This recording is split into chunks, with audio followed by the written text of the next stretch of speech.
à toutes et à tous et bienvenue sur le stand de Max Havelaar France. On est ravis d'être au Salon de l'Agriculture aujourd'hui. Et l'idée que nous avons ce matin, c'est de parler sur la fiscalité. Est-ce qu'il faut inciter ou est-ce qu'il faut punir? Quelle fiscalité pour les entreprises qui parient sur le prix de la durabilité, qui essayent de faire des produits plus durables. Et pour parler de ça aujourd'hui, je suis très bien entourée avec Éléonore Carrois, députée des Français établis hors de France. Elle habite donc en Amérique latine et dans les Caraïbes, vice-présidente de la Commission des affaires étrangères et aussi co-rapporteuse d'une mission d'information sur l'enjeu alimentaire. Donc c'est très précieux aujourd'hui pour nous. Bonjour. Mathieu Lancry, vous êtes paysan avant tout, producteur de céréales et de légumes dans le Nord, mais aussi administrateur de Biocoop. Merci beaucoup d'être parmi nous aujourd'hui. Et Blaise Desbordes, directeur de l'ONG Max Havelaar France. Et dans une autre vie, vous avez été aussi conseiller dans les ministères, donc vous connaissez un peu qu'est-ce qui peut se passer aussi du côté de la régulation. Merci beaucoup pour être aujourd'hui avec nous. La transition vers un commerce équitable, durable, requiert bien évidemment des changements dans les modes de production, mais aussi des changements dans les modèles économiques des entreprises. Certaines filières, par exemple, qu'on connaît bien chez Max Havelaar, les filières du commerce équitable, produisent entre 5 et 10% de la production mondiale. En France, il faut savoir que, par exemple, la banane bioéquitable représente aujourd'hui 12% de part de marché. Donc, ce n'est plus du tout anecdotique. Et cela veut dire qu'une autre façon de commerce est possible et surtout, elle est viable. Les produits durables, et notamment les produits du commerce équitable, selon des études qui ont été réalisées par exemple par le BASIC, on a vu qu'en Éthiopie, en Colombie ou au Pérou, ils peuvent, ces produits, réduire de 50% les coûts sociaux et environnementaux cachés. C'est quoi des coûts cachés? C'est par exemple la pollution de l'eau qui va nous coûter après en dépollution. Ce sont les maladies des paysans par exemple qui vont après avoir un coût par rapport à la sécurité sociale ou à la santé. Ce sont des coûts cachés qu'on ne voit pas quand on va dans le supermarché, mais qui pèsent aussi dans ces produits. Cependant, il est toujours et encore aujourd'hui beaucoup moins cher et plus avantageux économiquement de produire non durablement, sans forcément respecter les droits humains et l'environnement. Et l'environnement, c'est pour ça qu'on se pose aujourd'hui la question de quel levier, est-ce qu'on a des leviers dans la taxation? Est-ce qu'il y a une taxation préférentielle? Qu'est-ce qu'on peut faire en termes de fiscalité pour rendre un peu plus de justice entre les entreprises qui prennent des engagements volontaires de faire mieux? Et je voudrais commencer par faire un constat des entreprises. On va commencer par là, Madame Carrois, donc si vous voulez bien, par Biocoop et Max Havelaar qui travaillent bien évidemment avec des entreprises, pour voir quel est le constat que vous faites aujourd'hui. Juste pour l'anecdote, Lidl, par exemple, en 2018 et en 2019, avait essayé en Allemagne et en Belgique de switcher toutes ses bananes en équitable. Et ils avaient dû rétro-pédaler au bout de quelques semaines, parce que le surcoût que cela représentait pour le consommateur n'avait pas été accepté. Et donc, voilà, est-ce que ça vous fait penser? Et quelles sont les difficultés donc, que vous voyez, vous, en tant que paysan déjà et comme administrateur de Biocoop?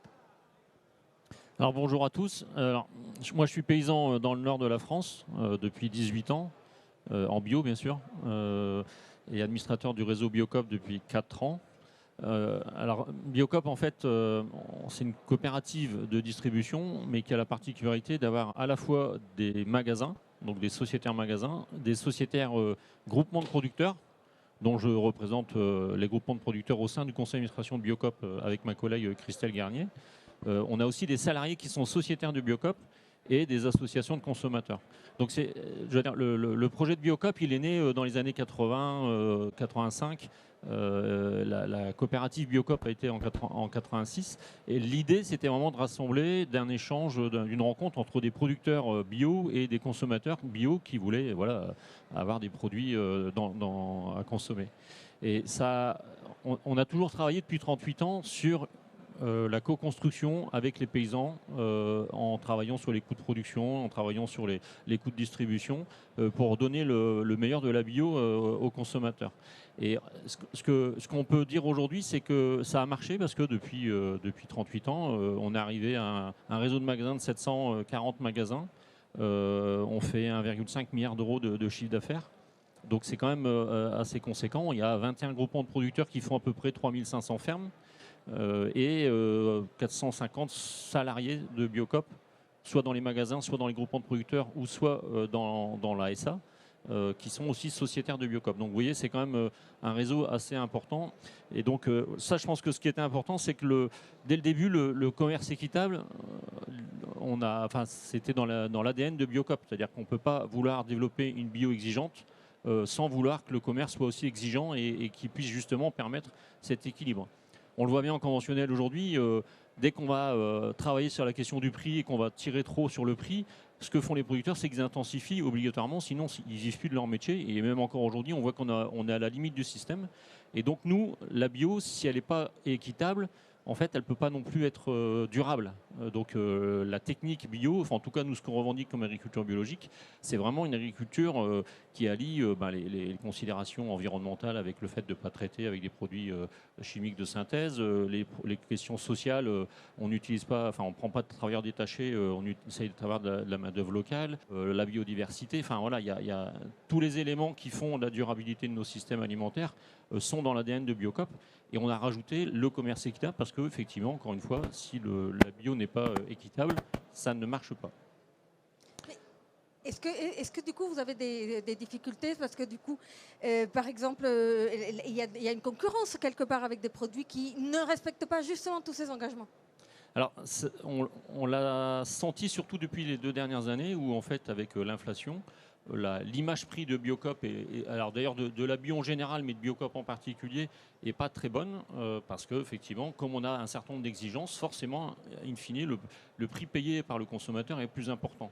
Donc aujourd'hui, effectivement, on a quand même beaucoup de difficultés à ce que le consommateur, en tout cas, ce qu'on considère, c'est que ce n'est pas au consommateur à payer le prix parce qu'en fait, c'est lui qui paye le vrai prix finalement, par rapport aux autres produits qui ne considèrent pas la pollution de l'eau, la santé, l'environnement, la biodiversité.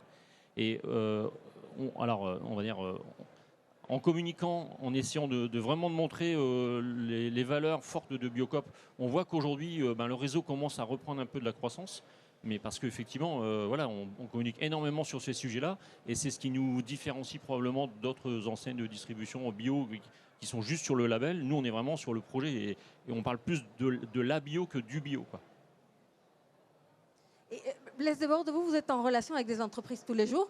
Quelles sont les difficultés? Qu'est-ce qu'ils vous disent? Parce qu'ils viennent chercher un label qui a un coût, avec des exigences de ce label qui ont, elles aussi, des coûts. Donc, quelque part, ça met ces produits dans une concurrence avec des produits qui ne respectent pas la même chose. Clairement, Max Havelaar n'est pas une entreprise, donc ça tout le monde le sait sans doute, mais travaille avec, pour le marché français, 400 entreprises, qui sont beaucoup des PME, des TPE, des producteurs, des transformateurs sur le territoire français, qui sont dans un cadre fiscal donné. Moi, j'ai envie de dire que ces partenaires qui ont le courage d'adopter un des cahiers des charges les plus stricts au monde, c'est-à-dire de payer un prix parfois supérieur à ce que le marché pourrait leur donner.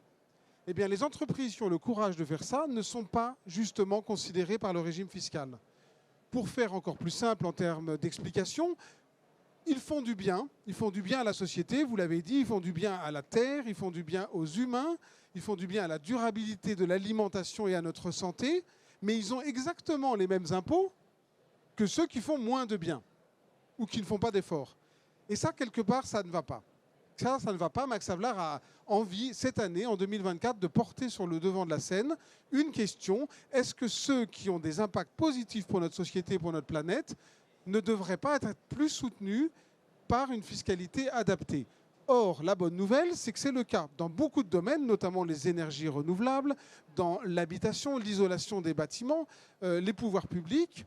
Le Parlement, Madame Carrois, les autorités publiques ont franchi le pas. Ils ont dit oui, ça ce sont des secteurs d'avenir, ça ce sont ce sur quoi il faut miser et sur quoi il faut encourager fiscalement pour durabiliser notre économie et lui donner plus de résilience. Donc, effectivement, la centaine de torréfacteurs qui travaillent avec le label Max Havelaar, la cinquantaine de chocolatiers qui travaillent avec le label Max Havelaar, etc., etc. Maintenant, il y a les maîtres laitiers, il y a des producteurs français, ont besoin soit d'avoir un impôt réduit sur les sociétés, soit d'avoir, pourquoi pas, concernant la TVA, un aménagement, on va peut-être en parler, soit d'avoir, comme beaucoup de branches et de secteurs en France, un crédit d'impôt qui leur permette de prendre en compte, de compenser tout ou partie de l'effort qu'ils vont faire pour l'intérêt général. Car quand, et je m'arrête là, quand vous payez un complément de prix pour qu'une petite communauté de producteurs français ou ailleurs ait un fonds de secours, puisse investir dans un outil de travail, puisse investir dans des bourses pour les enfants de la communauté, etc., vous faites de l'intérêt général, vous êtes un service public. Et donc il est tout à fait légitime dans ce cadre que, dans le cadre de vos impôts, vous ayez un crédit d'impôt qui vous aide à faire cela et le bénéfice en sera général. Merci beaucoup. Justement, vous avez commencé un peu à l'évoquer, mais est-ce qu'il y a déjà des choses qui sont faites? Donc je me tourne vers vous, Éléonore Carrois. Quels sont les dispositifs qui existent déjà? Et bien évidemment, vous pourrez aussi, on va faire un tour de table sur ce qui existe. Moi, j'ai fait un peu un tour en préparant cette table ronde. J'ai vu qu'il y avait beaucoup de choses autour de l'énergie, beaucoup de choses en termes de réduction de carbone, etc., qui avaient des incitations dans ce sens-là. J'ai vu un peu moins en termes de droits sociaux, par exemple, et de normes durables. Oui, non, vous avez raison. Alors, déjà, merci beaucoup de m'inviter. Je pense que c'est très important que ces sujets-là soient évoqués à la fois par les représentants publics et par les entreprises. Et d'ailleurs, on voit l'effet vertueux que peuvent avoir des ONG, des organisations, des entreprises, des distributeurs pour modifier le cadre législatif. On voit bien que c'est aussi par la pratique et par vos retours d'expérience qu'on arrive à faire évoluer ce cadre. Alors, lorsqu'on regarde ce qui se passe en France, on est quand même un des premiers pays qui a reconnu le commerce équitable en tant que tel, qu'il a codifié, qu'il a inscrit comme une priorité du gouvernement. D'ailleurs, c'était des gouvernements précédents, donc c'est même pas pour faire, disons, la publicité de ce qu'est en train de faire ce gouvernement qui reconnaît, qui s'inscrit dans cette lignée. Ensuite, il y a aussi eu des avancées en termes d'égalité, de justice en ce qui concerne la répartition du prix des matières agricoles. Alors, on en a beaucoup parlé, il y a encore beaucoup de choses qui restent à faire. C'est les fameuses lois Egalim 1, 2 et 3 qui ont permis de recréer, pas seulement pour la filière bio, mais en général, de recréer une forme d'équilibre. Parce que ce qu'on voit de manière générale, et moi, ce qui m'intéresse, c'est vraiment au niveau international, c'est qu'aujourd'hui, la norme, le poids, que ce soit volontaire ou exigé, de la transformation écologique, mais aussi sociale de nos modes de production, pèse quand même quasi essentiellement sur les producteurs. Et si on ne modifie pas ça, si on n'introduit pas de la réglementation à d'autres niveaux, alors au niveau de la distribution certes, mais pas que, au niveau de la transformation aussi, au niveau du commerce de commodités agricoles, eh bien, on ne va pas s'en sortir parce qu'on aura toujours le poids fiscal qui pèse finalement sur ceux sur qui pèsent aussi les normes environnementales, sur ceux sur qui pèsent aussi les différentes contraintes. Donc l'idée, c'est comment est-ce qu'on regarde ça en termes de système. Et ce qui est intéressant, c'est on voit même au niveau international, au niveau des Nations Unies, c'est assez récent de réfléchir en termes de système. On réfléchissait en termes de filières, on réfléchissait en silos en réalité. Mais on ne regardait pas dans l'ensemble le fait que finalement, il y a des interdépendances qui sont extrêmement fortes. Alors, ce n'est pas pour défendre la France et de dire que tout va bien. Je pense que clairement, il y a énormément à faire et beaucoup de progrès qui sont possibles. Mais on ne part pas de si loin que ça parce qu'il y a déjà une reconnaissance, y compris une reconnaissance au sein de notre opinion publique de l'importance non seulement du bio, mais aussi de l'équitable. Et là, je pense qu'il y a aussi un travail à faire tous ensemble qui va au-delà du cadre législatif, qui est de casser un peu cette image du commerce équitable. Je pense qu'aujourd'hui, dans l'esprit des Français en général, on pense commerce équitable, et ben c'est plus cher. Et ça ne devrait pas être plus cher.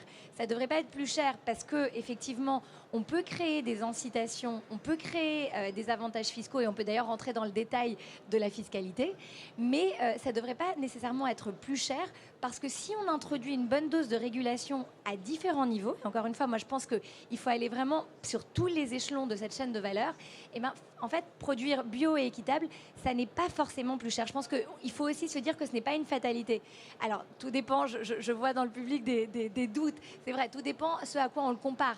Mais de toute façon, à un moment donné, si vous me demandez mon avis, je pense qu'il faut aussi qu'on se mette des normes. On parle de prix plancher, on va peut-être en parler aussi de ces fameux prix planchers. Je pense qu'il faut se mettre des normes planchers et essayer de les appliquer de manière assez globale. Il y a certaines choses qu'on ne devrait plus faire en 2024 en matière agricole parce qu'on a tous un intérêt pour notre planète. Et bon, je m'arrête là peut-être pour faire circuler la parole, mais ravie de revenir sur ces différents points. Merci beaucoup, Madame Carrois.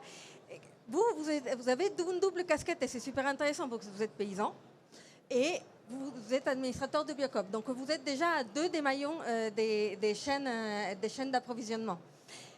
Quel est le constat que vous faites de ce qui existe déjà en termes d'incitation ou d'aide ou de soutien à une production plus durable et est-ce que cela suffit aujourd'hui? Alors déjà, je voudrais revenir sur le fait de ça coûte plus cher de produire bio et équitable, mais en fait on le compare à quelque chose où on n'intègre pas tous les coûts cachés de l'agriculture, on va dire traditionnelle. Donc effectivement, on ne peut pas dire que acheter moins cher. Il faut que le consommateur n'achète pas plus cher un produit qui a des valeurs environnementales, sociales, éthiques beaucoup plus importantes que n'importe quel autre produit. C'est là la différence en termes d'achat, de consommation, plus que de coûts de production, parce que de toute façon, nos coûts de production sont quand même supérieurs à ce qu'on peut voir dans les autres systèmes. Après, sur la problématique qu'on a aujourd'hui, c'est qu'on a eu des aides, énormément de plans de soutien, de développement de l'agriculture biologique, alors au niveau de l'agricole, au niveau des fermes, et on a eu il y a quelques années un arrêt de ce qu'on appelait les aides au maintien, qui étaient pour nous des aides à ce qu'on appelle les indemnités positives de l'agriculture, hein, donc tout ce qui est les liens sur l'eau, la biodiversité, etc. Et donc ça veut dire qu'aujourd'hui on n'est pas plus aidé en conventionnel qu'en bio, en bio qu'en conventionnel. Alors qu'on a des services publics, des services environnementaux qui sont largement au-delà de ce que peuvent faire nos collègues du conventionnel. Donc là, on a un vrai problème déjà de différence. Et à chaque étape, quand on est en groupement de producteurs 100% bio, on a des coûts de production, des coûts de distribution qui ne sont pas les mêmes que quand on est sur des grosses coopératives où on a 20% de bio, donc 80% de conventionnel, donc on peut écraser des charges, donc on a des coûts de revient supérieurs. Quand on arrive à l'échelon des transformateurs, c'est pareil. On a des démarches RSE, on a aussi des produits qu'on n'utilise pas en bio dans les process, donc ça coûte plus cher. Et chez les distributeurs, c'est pareil. Si je prends l'exemple de Biocop, on est sur des petites, des magasins qui le plus gros doit faire 1000 m². On est en moyenne à 300 m². Enfin, vous voyez, et donc forcément, c'est pas les mêmes modèles. Et aujourd'hui, ce qu'on s'aperçoit, c'est qu'il n'y a pas grand-chose quand même qui est fait pour que le consommateur, in fine, achète ces produits moins chers en tout cas moins chers que ce qu'on a là aujourd'hui, mais on ne peut pas faire autrement. En respectant le commerce équitable, chacun doit vivre de son métier, et y compris le distributeur aussi, quoi, à un moment donné. Excusez-moi, mais moi j'ai une question si tu permets. Pourquoi c'est comme ça? Je me souviens l'année dernière, ici au salon, juste à côté, alors ce n'était pas forcément mais beaucoup de gens de la bio avaient entouré le stand de la FNAB ou de l'agence bio avec un film pour manifester leur opposition à la suppression de ces aides. Comment vous expliquez que du côté des pouvoirs publics, il n'y a pas d'écoute? Pourquoi, alors que vous faites du bien, vous n'avez pas un régime fiscal favorable où les subventions sont moins fortes? C'est un grand mystère. Mais ça fait 2 ans qu'avec un certain nombre d'acteurs de la bio et du monde agricole, on essaie justement d'avoir des accompagnements des filières bio parce qu'on est en souffrance depuis 1 an et demi, 2 ans. Et alors on a eu 90 millions l'année dernière, mais en fait les pertes estimées sur 2022 c'est 271 millions d'euros, sur 2023 c'est 300 millions d'euros. Et 2024, j'en parle même pas, parce que si rien n'est fait, de toute façon, on a énormément de producteurs, j'ai des voisins qui repartent en conventionnel. Donc on va avoir un effet qui va être complètement délétère et qui du coup va impacter, je veux dire, le jour où ça va redémarrer, les paysans vont attendre quelques années avant de vouloir se relancer dans l'agriculture biologique, alors que on n'a pas le choix. À un moment donné, il va falloir qu'on y aille dans cette agriculture-là. Et donc effectivement, je ne sais pas pourquoi. Blaise Desbordes, quel est le constat que vous faites chez Max Havelaar? Est-ce qu'il y a suffisamment de soutien, par exemple, à des filières équitables ou pas? Quels sont les dispositifs de soutien qui existent aujourd'hui? Est-ce qu'ils sont suffisants? Je dirais, Madame Carrois a souligné à juste titre que les pouvoirs publics français sont en avance pour la prise en compte de l'enjeu. On est en France des gens révolutionnaires, cartésiens, on aime parler des concepts, on aime parler des grandes idées. Et sur ce point-là, la loi française, je dirais à juste titre, a laissé une place au commerce équitable. Et ça, on le salue. En tant qu'ONG, nous, on trouve ça très positif. J'en veux pour preuve la loi Egalim 3, qui, au moment de réfléchir au mécanisme de valorisation, précisément, dit, pour prendre en compte les coûts de production, pour tenir compte des difficultés paysannes, vous pouvez vous appuyer sur ce que fait le commerce équitable. Donc on a une reconnaissance, effectivement, je dirais, nominale. Mais là où ça pêche, et clairement, nous, on pense qu'il est temps que ça change, c'est que dans le détail, sur les différents types d'impositions, alors M. Lancry a évoqué la question des subventions, donc ça, je lui laisserai la compétence là-dessus, évidemment. Il sait de quoi il parle, lui-même est sans doute en demande de subventions supérieures pour le bio. Mais il n'y a pas que la subvention. Il y a, bien entendu, la fiscalité des entreprises. Et là, je voudrais proposer deux idées sur la question de l'impôt sur les sociétés. Vous faites une exploitation, vous produisez, vous vendez vos volumes. Ça a un impact positif sur la santé de la communauté, sur la santé des consommateurs. Deuxièmement, ça a un impact sur la santé de la terre. Est-ce que vous connaissez les budgets d'État pour la dépollution de l'eau ? Les budgets des agences de l'eau, c'est parmi les plus gros budgets du ministère de la Transition. Ce sont des milliards d'euros. Donc, on a ce qu'on appelle les coûts évités, vous en avez parlé en introduction, qui serait une bonne opération pour l'État. Subventionner l'agroécologie, subventionner le bio, subventionner ceux qui protègent les ressources en eau, c'est une bonne opération financière pour l'État. De notre côté, sur le plan social, c'est pareil. Quand vous paupérisez une population, quand vous augmentez la misère sociale, quand vous augmentez la détresse, quand vous fragmentez les liens sociaux, vous avez un coût social. La santé va moins bien, les services d'urgence doivent intervenir, l'isolement des personnes, j'en passe. Ça a été dit en ouverture de ce salon par beaucoup de personnalités publiques. Même le taux de suicide chez la population agricole est supérieur. Donc tout ceci peut être évité si on favorise ce qui fait du lien et ce qui fait du respect et de la justice économique. Donc, nous demandons à ce que dans le PLF 2024, qui sera discuté fin 2024, on introduise pour les 300 à 400 PME françaises qui font l'effort de payer un juste prix. Le prix plancher, il est là. Il est dans les textes du commerce équitable, qui font l'effort de payer un juste prix à leurs producteurs agricoles, et bien que ces entreprises s'en trouvent mieux loties au niveau fiscal. C'est possible, ce ne sera pas cher et ce sera une opération positive, y compris pour Bercy, y compris pour Monsieur le maire. Merci beaucoup. Justement, est-ce que ce qu'il faut faire, c'est ce que Blaise Desbordes nous dit, c'est-à-dire inciter les entreprises, quelque part, les récompenser, les entreprises qui font du bien, ou est-ce qu'il faut aussi punir les entreprises, par exemple, qui ne le font pas? Et voilà, comment vous le voyez? Alors, je n'utiliserai pas le terme punir. Et je suis d'accord avec ce que propose Max Havelaar. Et d'ailleurs, on avait travaillé sur un projet d'amendement au PLF, donc le projet de loi de finances qui revient à l'Assemblée tous les automnes et qui, en fait, est vraiment la discussion générale sur le budget de l'État. Et cette idée de créer des subventions, pourquoi pas? Maintenant, on veut aussi simplifier le système dans son ensemble.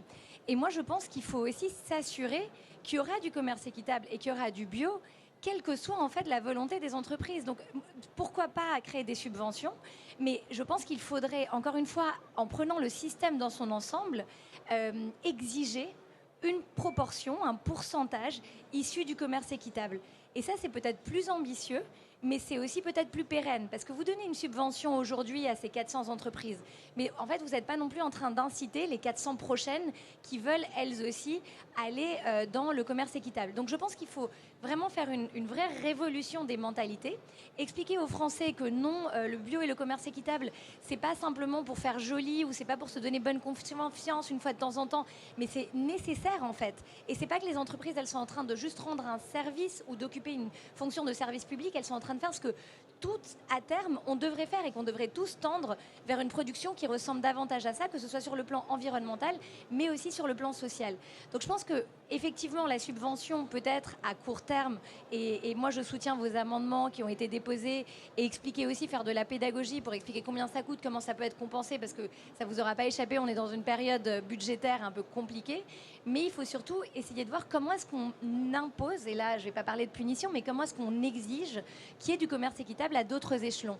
Parce qu'en fait, c'est que comme ça qu'on garantit en fait que notre alimentation, elle sera davantage issue de ce commerce équitable. Enfin, je sais pas ce que vous en Alors, pensez. j'ai une réaction juste sur ce que vous dites. Effectivement, l'équilibre des finances publiques est important et on ne peut pas faire l'impasse, d'ailleurs, c'est constitutionnel.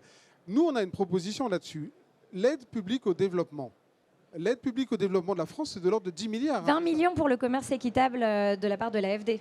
Voilà. Alors, est-ce que l'AFD, l'Agence française de développement, qui est le principal pourvoyeur de cette aide publique, qui se chiffre donc en milliards, autour de 10 milliards, ne pourrait pas réserver une petite poche, quelques millions, 10 ou 20 millions, effectivement, à soutenir ces entreprises qui vont lutter contre la pauvreté et finalement remplir une mission de service public, puisque la France décide de mettre 10 milliards dans la lutte contre la pauvreté, elle pourrait utiliser la force des entreprises importatrices en leur donnant un petit crédit d'impôt. Je voudrais faire juste un petit exemple parce que j'ai un cas d'école qui me tient à cœur, je ne vais pas citer de nom, mais un torréfacteur français qui achète 5, 6, 7 000 tonnes de café. Un café mieux payé, qui lutte contre la pauvreté. Un café bio à 90%, qui lutte contre l'érosion, qui lutte contre la dégradation des sols, qui promeut la biodiversité. Eh bien, dans les rayons des supermarchés, la palette de ce café, elle va être défavorisée par rapport à un café bourré de pesticides et qui, lui, n'en a que faire de la misère et de l'extrême pauvreté de la filière café. Donc, qui ne contribue pas aux objectifs de la France. Eh bien, vous le disiez, Valéria, pourquoi pas un bonus-malus? Si on doit équilibrer les finances publiques, eh bien, il y a peut-être moyen de faire payer un petit peu plus ceux qui n'ont pas la preuve qu'ils font du bien et puis de faire payer un peu moins ceux qui donnent la preuve qu'ils font du bien. Mais si je peux, oui, si je peux réagir sur ça. Alors, comme je vous disais, l'Agence française du développement investit déjà plusieurs millions, donc on avait ce chiffre de 20 millions dans le secteur du commerce équitable. Je pense qu'ils peuvent faire plus et effectivement, ça fait partie des objectifs de développement de l'agence. Donc de toute façon, c'est dans les objectifs et dans ce qui est en train d'être fait et mis en avant. Moi, je représente les Français qui vivent en Amérique latine et dans les Caraïbes. Et dans cette région du monde, il y a énormément de projets d'agroforesterie, des chakras en Amazonie qui sont soutenus notamment par l'AFD et ça peut se développer. Et par rapport à votre producteur de café, si c'est celui auquel je pense ou un de ceux auxquels je pense, il y a aussi finalement des impacts géopolitiques majeurs. Parce que par exemple, il y a des producteurs de café français qui se retrouvent dans des zones de conflit où il y a des plantations de coca qui ensuite évidemment donnent de la cocaïne et qui transforment ces territoires aussi. Donc en fait, la vertu du commerce équitable pris au sens large est vraiment sans fin. Je veux dire, c'est la limite et l'imagination. Et en revanche, je pense qu'on pêche à ne pas expliquer cela suffisamment au sein de l'opinion publique française. On connaît très bien votre logo, on voit commerce équitable, maintenant c'est intégré dans les mentalités, mais on ne sait pas forcément ce qu'il y a derrière ce label. Et je pense que la multiplication des labels aujourd'hui va pas forcément nous servir et qu'il faudrait peut-être mettre un peu un focus sur ce qui existe déjà, comment on le promeut davantage et encore une fois, comment on combine entre... Oui, pourquoi pas des incitations, pourquoi pas des réductions de TVA, il faut réfléchir et voir ce qui marche en termes budgétaires, mais aussi une généralisation parce que sinon ça va rester toujours marginal. Ça va toujours rester finalement le commerce équitable, ça reste une petite part de la production et je pense que ça, on en pâtirait tous. Mathieu Lancry, quand on préparait cette table ronde, vous me parliez aussi, parce que c'est la difficulté que vous avez évoquée au début, la question du consommateur qui vient chez vous. C'est comment on fait pour inciter le consommateur. Et vous évoquiez la question de la TVA. Est-ce que la TVA doit être la même pour un produit qui fait des efforts pour l'environnement et pour les droits humains ou pas? Alors, sur la question de la TVA, en fait, ça dépend vraiment de la typologie des produits. Les produits de base, c'est de la TVA à 5,5, donc l'impact est quand même un peu moins important que sur, par exemple, le chocolat au lait qui est à 20%, ou les produits, on va dire, de snacking qui sont autour de 10. Enfin, 10. Donc voilà, en fait, ça dépend de la typologie des produits, mais effectivement, si on baisse déjà de 5% ou de 10% la TVA sur les produits qui respectent l'environnement, qui sont en commerce équitable, ça aura nécessairement un impact sur la consommation, quoi. Mais voilà, encore une fois, c'est pas suffisant probablement pour avoir le différentiel de prix par rapport à ce qu'on peut voir comme autre on va dire, alimentation qui ne respecte pas toutes ces exigences-là. Et vous aviez des propositions par rapport à ça et surtout que ça soit tout au long de la chaîne. Voilà, en fait, pour nous, je pense que du producteur au moment de la conversion, du maintien. Alors, l'aide au maintien, le terme n'est pas bon. Pour moi, il est vraiment sur les services environnementaux. C'est-à-dire que l'agriculture biologique rend des services à la société, des services publics, et on doit être rémunéré pour ça. Et ensuite, comme je disais tout à l'heure, à chaque échelon, que le groupement de producteurs, les transformateurs, comme il y a eu des effets, enfin des efforts de fait par rapport à certaines exigences, on doit pouvoir justement avoir des crédits d'impôt, avoir des systèmes d'accompagnement. Peut-être que le crédit d'impôt est la meilleure solution pour que justement, in fine, le produit en rayon dans le magasin soit pas plus cher qu'un autre produit conventionnel. Ouais, je veux bien rebondir sur la question de la guerre, des zones de conflit, etc. Mais avant ça, je voudrais vous citer une citation du responsable de l'Observatoire des prix et des marges français. Donc c'est une autorité. Qu'est-ce qu'il dit, cette personne? Il dit que depuis 30 ans, ce n'est pas le consommateur qui soutient l'agriculture, c'est le contribuable. Ce qui veut dire que les prix dans les rayons ne reflètent pas la réalité. Ce sont les transferts, l'aide publique au développement, la politique agricole commune, les subventions, les crédits d'impôt qui façonnent nos filières et qui façonnent finalement le prix final du produit tel que vous l'avez dit, Monsieur Lancry. Donc dès lors qu'on sait que c'est le contribuable, eh ben, nous contribuables, nous, société civile, on doit se saisir de ça et en faire un débat légitime. Madame Carrois l'a dit, tous les automnes, il y a un grand exercice démocratique qui s'appelle le projet de loi de finances. Et c'est dans ce cadre, et pas simplement dans le cadre du Salon de l'agriculture ou des strictes négociations de filières, qu'on doit s'exprimer. Sur la guerre, sur la déstabilisation, imaginez les budgets militaires. Regardez les informations. De quoi parle-t-on quand il s'agit que la France intervienne à l'extérieur dans une zone de conflit? Ce sont là aussi des milliards. Et l'exemple que j'ai en tête, c'est au Congo, en République démocratique du Congo, vous avez 2 ou 3 coopératives dans le Kivu, donc dans une zone extrêmement difficile, où il y a la guerre civile, où il y a une présence de forces étrangères, où il y a aussi des pandémies, enfin, une société extrêmement sous tension. Vous avez de courageuses producteurs de café, coopératives, qui se maintiennent, qui sont en commerce équitable et qui sont dans les rayons des supermarchés français. Voilà un exemple de choses à soutenir. Eh bien, même le contrôle de l'équitable au Kivu, qui le paye, c'est l'entreprise elle-même.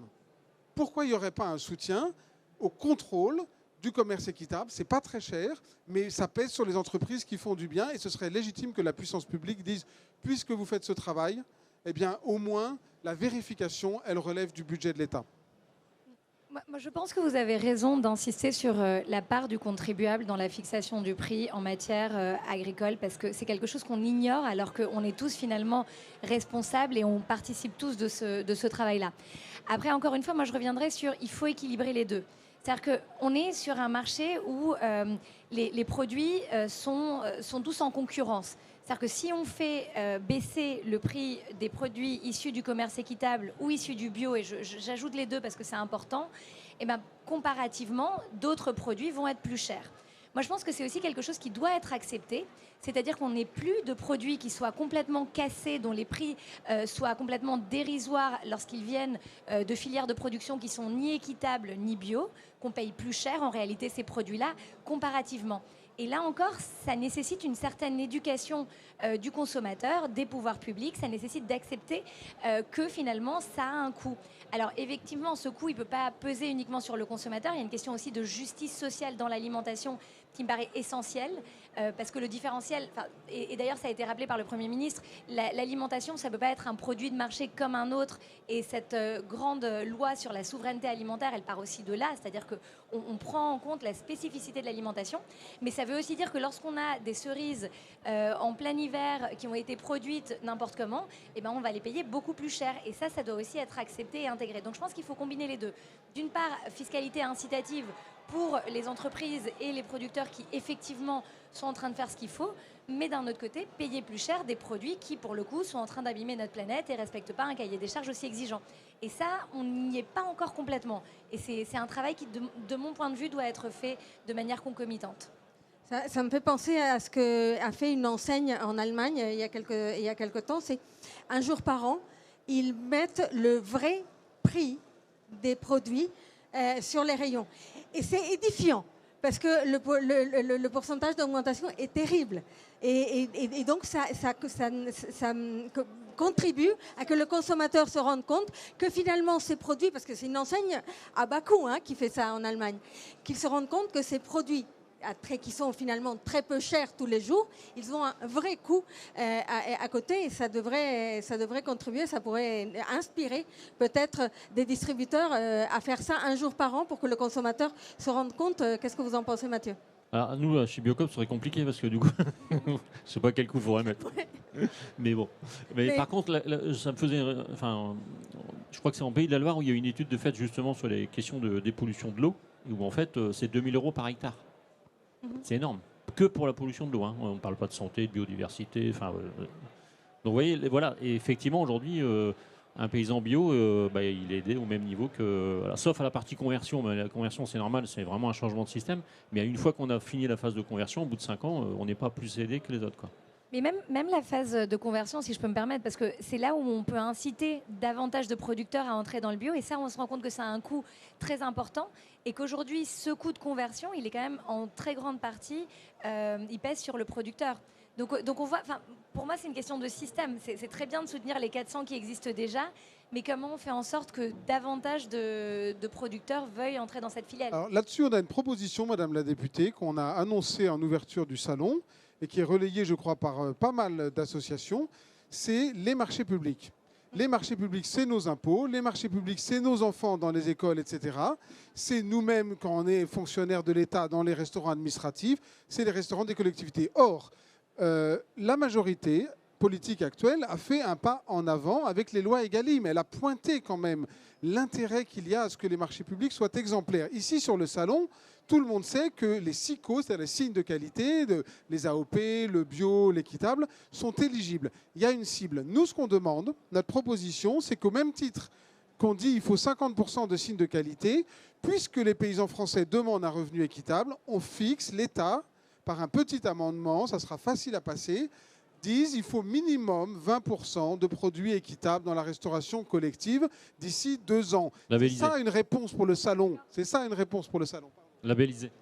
Labellisé, bien sûr, commerce équitable, où il y a du contrôle et on sait que c'est du sérieux. Ça sera un coup de pouce énorme, parce que quand vous êtes un offreur avec un yaourt équitable, avec une brique de lait équitable, avec de la viande équitable, vous arrivez vers l'acheteur de la caisse des écoles, vers l'intendant, quoi. Et bien sûr, il y a un enjeu de prix. Mais si l'État a fixé le cap, eh bien, les collectivités seront fières d'atteindre ces 20%. Et on devrait, vous avez raison, demander 100%. Nous, on partage votre objectif d'une progression vers ce qui doit être naturellement l'ensemble du commerce, mais ça serait une première étape. Et pour rebondir sur votre souhait de passer à l'échelle, je voudrais mentionner l'ancien ministre de l'Agriculture, Julien Denormandie. Il vient de sortir un livre il y a une dizaine de jours, et dans ce livre, il dit ça. Il dit, mais finalement, le commerce équitable, ça serait logique que ça devienne l'ensemble du commerce. Comment peut-on ne pas souhaiter qu'une personne ne puisse vivre de son travail? Merci beaucoup, Blaise. Et on va peut-être donner la parole à la salle. Et s'il y a des questions dans la salle, pour qu'on puisse avoir quelques minutes pour répondre. Bonjour, c'est une question qui s'adresse à nos 2 intervenants hors Max Havelaar. On sait que quand on accorde une réduction fiscale, on a toujours la crainte que les distributeurs en bénéficient et empochent la marge. Est-ce que vous pensez que l'ensemble des distributeurs, non pas vous, personnellement, seraient prêts à partager leur marge sur les produits pour lesquels ils bénéficient d'une réduction fiscale, ou est-ce qu'il serait possible de les contraindre? Donc c'est une question qui s'adresse à Madame la députée. Alors, je vais commencer. Votre question est extrêmement intéressante et c'est aussi une des craintes. C'est-à-dire que les incitations, c'est bien, mais il faut s'assurer que finalement elles se répercutent véritablement sur le prix et qu'elles aient l'effet escompté. Et moi je crois beaucoup à l'incitation et je crois à l'aspect vertueux des entreprises, mais je pense que si on leur donne un petit coup de pouce et si on verrouille quand même le système, c'est mieux. Donc je pense, ça revient à ce que je disais initialement. Aider évidemment les producteurs en commerce équitable, mais peut-être exiger de la part des distributeurs qu'il y ait un pourcentage qui soit maintenu de tous les produits qu'ils distribuent, qui soient issus du commerce équitable. Je pense que combiner des mesures comme ça, une mesure d'incitation fiscale avec une mesure d'obligation finalement de garantie, ça serait une bonne idée et une façon de s'assurer qu'il y ait une répercussion in fine d'une telle mesure. Mais de transparence, la transparence sur les marges. Exactement. Oui, justement, c'est ce que j'ai rebondi. En fait, il faut de la transparence sur toute la filière pour ça. Et alors, je ne peux pas répondre pour les autres distributeurs, mais en tout cas pour Biocop, ce qu'on a mis en place sur un certain nombre de références, c'est des prix maximum autorisés. pour que, quand il y a eu des efforts de fait par l'ensemble de la filière, c'est-à-dire le producteur, je vais prendre par exemple des problèmes de production de salade qui arrivent trop d'un seul coup, on a besoin de sortir beaucoup de marchandises. Nous, on dégrade notre prix parce qu'il faut sortir la marchandise. La SA Biocoop va dégrader son prix, la marge magasin va être dégradée aussi, pour que, in fine, le prix soit intéressant pour le consommateur, pour sortir les volumes. Et donc, c'est une vraie règle de solidarité du début jusqu'à la fin. Mais donc, on pourrait avoir le même système. Après, c'est peut-être compliqué, mais effectivement, nous, on l'a mis chez Biocoop parce qu'on s'apercevait aussi que quand on faisait des efforts sur le prix en tant que producteur, ça ne se répercutait pas forcément au niveau du détail dans le magasin. Donc on s'est dit, on va essayer de mettre en place un système qui permet que chaque maillon fait un effort et c'est normal. Mais du coup, c'est pas juste le paysan qui serre la ceinture, qui baisse le prix, c'est toute la filière, quoi. Donc on peut, moi je pense qu'on peut y arriver, mais il faut vraiment qu'on ait des systèmes de contrôle réguliers, quoi. Non, vous avez raison, je rebondis juste sur ça, sur la nécessité de la transparence et encore une fois de regarder la filière dans son ensemble. Il y a un point duquel on n'a pas parlé, c'est le gaspillage alimentaire, qui aujourd'hui représente quand même un tiers de tout ce qui est produit mondialement. Je pense que dans la façon dont on module ce prix, on peut aussi prendre en compte le fait qu'il y a quand même des produits qui sont périssables et les distributeurs qui justement font ces efforts dont vous parlez. Parce que ça, aujourd'hui, il n'y a aucune rémunération pour ce type d'efforts. C'est simplement...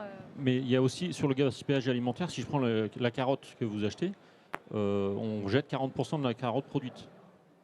C'est-à-dire qu'on veut une carotte qui fasse 20 cm de long, entre 3 et donc tout le reste, ça part alors en transformation pour certains, mais c'est quand même énorme le gaspillage. Alors qu'il suffirait d'accepter en tant que consommateur que la carotte soit un peu moins belle et tout ça. Et c'est aussi des normes liées au niveau d'Interfell. Ça a été des choses de poser pour avoir des beaux produits. Mais sauf qu'avoir des beaux produits, alors peut-être encore plus en bio, c'est quand même compliqué, quoi. Et donc en pommes de terre, je dis ça, mais c'est sur l'ensemble des productions, hein.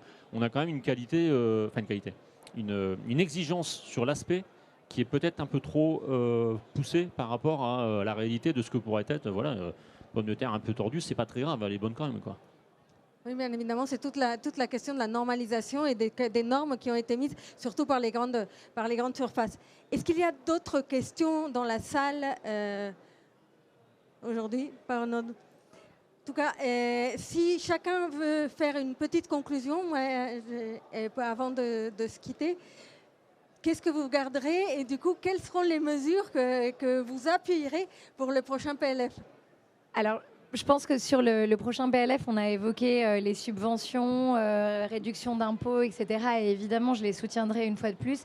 Mais je pense vraiment qu'aujourd'hui, on est à un moment difficile pour notre agriculture, on l'a tous vu. Mais c'est aussi un moment d'opportunité parce que s'il y a un secteur qu'il est impératif de réformer et à mon sens de réguler sur toute l'échelle, y compris au plan international, c'est quand même le système agroalimentaire. Donc moi je vois ça plus comme une opportunité. Il y a beaucoup de choses très bien qui ont déjà été faites. Vous avez parlé d'Egalim, je pense qu'il faut le rappeler. 50% de la commande publique, c'est hyper important. C'est probablement pas assez, mais c'est déjà un pas immense qui a été fait, un pas de géant en 2023 d'ailleurs, parce qu'Egalim 3, 2021 pour Egalim 3. Je pense qu'il faut aller encore de l'avant. Changer, et ça veut dire aussi changer nous en tant que consommateurs. Alors oui, des carottes peut-être moins belles et meilleures, mais aussi les distributeurs avec leur cahier des charges esthétiques, l'apparence des produits. Ça, c'est aussi des choses qui doivent être faites. Et vraiment, on ne peut pas avancer que sur la fiscalité si on n'avance pas sur l'ensemble des sujets qu'on a abordés ce matin. Donc merci de l'invitation et je vais dire, on a du pain sur la planche. Merci beaucoup, Éléonore Carrois. Mathieu Lancry, quelle est votre conclusion et quelle sera donc la principale bataille que vous voudrez donner, par exemple, concernant la fiscalité par la bio et l'équitable? Je pense qu'il faut que l'agriculture bio équitable soit d'utilité publique et donc reconnue comme ça et qu'on accompagne vraiment cette forme d'agriculture qui est la plus aboutie, même si elle est perfectible sur un certain nombre de sujets, mais en tout cas c'est la plus aboutie aujourd'hui en termes de modèle alimentaire. Et en tout cas, moi, à titre personnel et au niveau du réseau Biocoop et de Forêt Bio, on sera auprès des élus, des parlementaires pour que ça se fasse au niveau, comme on l'a fait pour Alexandrine Lefeur il y a quelques mois, pour qu'on puisse enfin avoir vraiment une loi de finances qui soit à la hauteur des enjeux par rapport à ce qu'on vit aujourd'hui et aux enjeux de demain, quoi. Merci beaucoup. Moi, mon mot de la fin, ça serait de dire de manière très simple, il faut muscler Egalim. Il faut muscler Egalim parce qu'Egalim dessine un avenir intéressant, dessine des mécanismes intéressants, mais a un problème d'effectivité, un problème d'application. Sur les achats publics, oui, on a fixé 50%, mais seulement 10% des acteurs ont vraiment rentré dans la démarche. Et il n'y a pas vraiment du côté des pouvoirs publics, je dirais, une opérationnalisation, une volonté de suivre, de pousser pour qu'on atteigne ces objectifs. C'est des objectifs qui étaient obligatoires, mais si on ne les atteint pas, il ne se passe rien. Donc il y a une perte de crédibilité aussi. Donc muscler Egalim, ça veut dire donner de l'effectivité à cette cible, c'était une bonne idée. Muscler Egalim, ça veut dire, là, avec les annonces du président, trouver une incarnation au concept de prix plancher. Nous sommes, nous, l'équitable, une incarnation directement opérationnelle du concept de prix plancher. Et troisièmement, muscler Egalim, c'est donner un contenu fiscal, enfin donner un contenu fiscal à ces filières, à ces producteurs, à ces entreprises qui font l'effort de travailler mieux, de travailler plus juste. Merci beaucoup, merci à tous les trois. Je garde que la question de la fiscalité n'est pas si simple, qu'il s'agit d'un côté de bénéficier aux entreprises et de les inciter à faire plus d'équitable, plus de bio, et à que la question, leurs engagements ne deviennent pas une punition pour elles, pour les entreprises. Et ça, c'est une question sur laquelle je vois que vous êtes tous d'accord. Mais il y aura pour ça aussi l'accompagnement de pourquoi pas augmenter les quotas pour ces produits-là dans la commande publique, qu'il y ait plus de régulation en général, et bien évidemment que tout cela aille dans le sens d'une meilleure répartition de la valeur. Et c'est tout l'enjeu qui nous rappelle les agriculteurs tous les jours. Merci beaucoup à vous trois et merci à vous tous et bon salon pour la journée.